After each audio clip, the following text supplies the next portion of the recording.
ঘরে আসলাম, আবার কাজ বাকি আছে। আর আরেকজন, ওনার তো কোনো হেলদোলি নাই, গেছে কখন আড্ডা মারতে। হ্যাঁ, একটু যে হাতে হাতে কাজ করবে কি গো, কই তাও গেলা? নাই। এদিকে আসো, এদিকে। আসছে এতক্ষণে। কি এত শ্রী, কি হয়েছে তোমার? এরকম করে এতক্ষণ আছো কই কেন? ছিলে তুমি? সেই কতক্ষণে বের হইছো?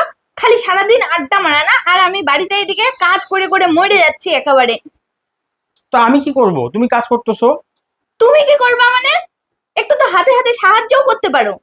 তো এই কথাটা একটু ভালো করেও বলতে পারো গো, যে আমি পারতেছি না, আমাকে একটু হেল্প করে দাও। তো আমি হ্যাঁ, হেল্প ভালো করতাম না করে কথা তোমাকে? বলবে। ভালো করে কথা বলতে পারে না, ভালো করে শিখো নাই কথা বলতে। না গো, পারি না। ভালোভাবে কথা বলতে আমি শিখিই নাই। তা কেন পারবা?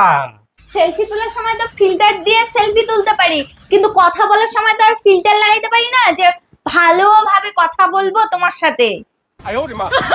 শ্রী, কি